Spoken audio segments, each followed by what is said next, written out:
Look at the words below. What does the root dorm mean? Dorm means to sleep or doze. Dormant means not active. Dormitory is a place that you sleep, like when you went to Kingswood. And dormouse is a tiny little mouse that likes to hibernate. Insert a comma and a semicolon after 3 hours. Sorry about that. After 3 hours, comma. All of the Year 4 teachers cheered as the head teacher crossed the finishing line. Semicolon. She had come third. And some extra information for the teachers who were cold.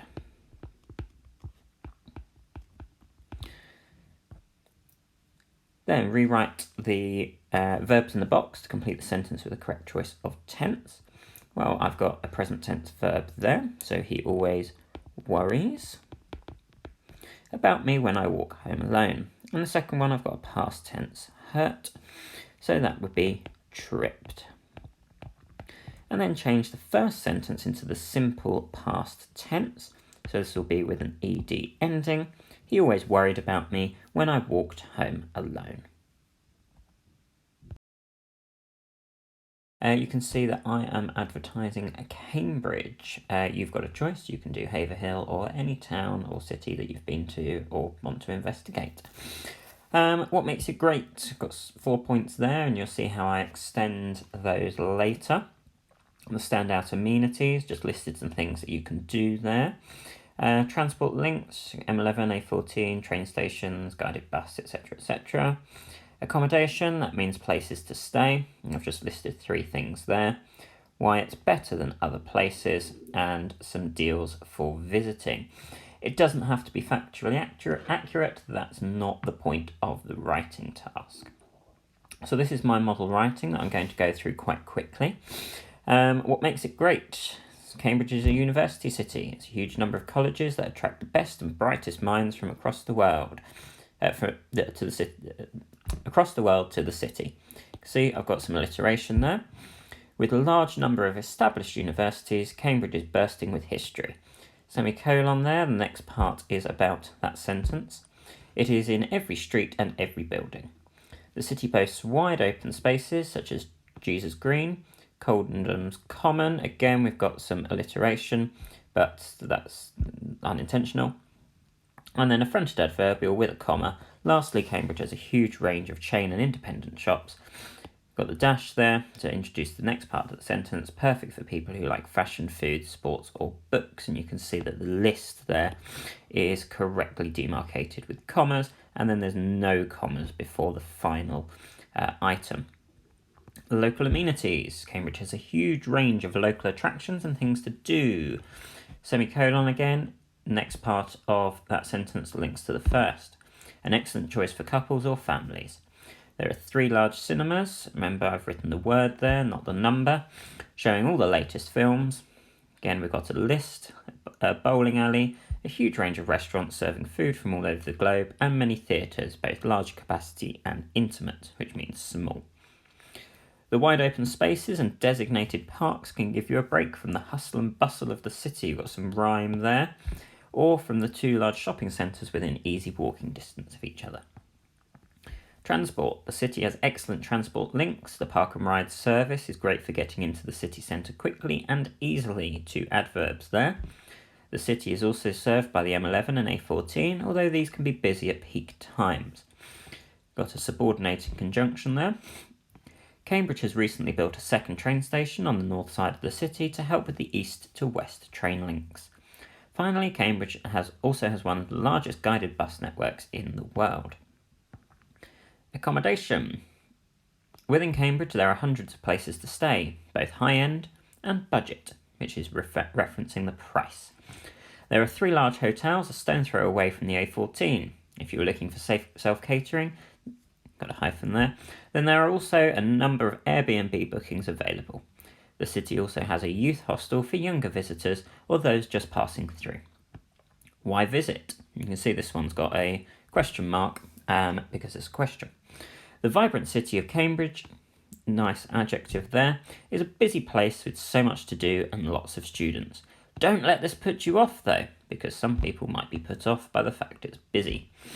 There are many quieter places to visit, such as the large range of parks, lots of adjectives there, and the huge Cambridge Library situated right in the heart of the city. Got some personification there. Cambridge is a quirky place with visitors from around the globe. Finally, you can book a punt along the River Cam, one of my favourite things to do in the city. So we've got reference to first person there, which just makes it a little more personal. And then I've got some local offers which you can read at the bottom. Enjoy your writing.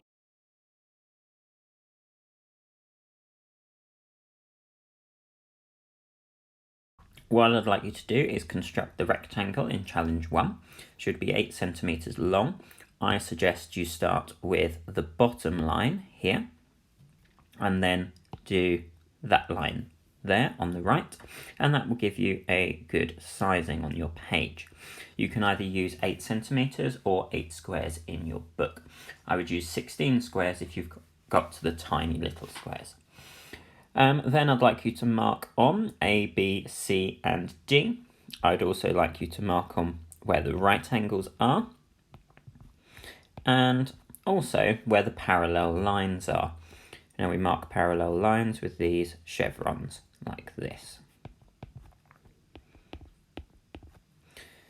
Okay, I suggest you pause there to get that done and then move on. Challenge 2, number 1. This does require a protractor, however I have just done it by eye. Now I know, if I do this in a different colour, that down here, if I draw this in blue, that is going to be a right angle, and therefore 60 degrees is going to be approximately that distance there. So have a go at drawing that and then write down what type of triangle it is. I'll give you a clue. It begins with S. Then on to number 2. Now this one was a little bit easier than the one above, and the reason for that, and if I draw on this right angle down here at M, you know that if it's going from there to there, it is 90 degrees, and half of 90 is going to be 45. Hence why that bit of the line goes through that bit there, and I therefore know that this is going to be exactly 45 degrees. So you don't actually need a protractor for that one. Right, number 3, PQR. And again, you don't need a protractor for this one because you have got the right angle there, which you can draw in your books. I'd like you to draw that and write down what it's called. Again, a clue. It's an R, something beginning with A, something beginning with T. And hopefully that will give you the clue. Right, number 4 is a trapezium. Again, drawing this is not too tricky. I know that at this point here, if the line were to go through that bit, it would be 45. Hence why I've drawn it slightly less, so I'm having an estimate at 42 degrees there.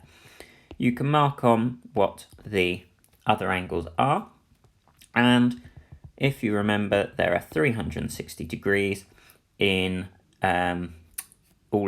if you add all the angles up in a quadrilateral, you should be able to work out the angle at B. Could you also draw on the parallel lines? Like that. Then on to number 5. Now I've only partially drawn this, and you can see I started with a square 3 by 3. And then what I suggest you do is fill in the rest of it. If you draw this one full size, you might find you run out of room. Nonetheless, you can give it a go.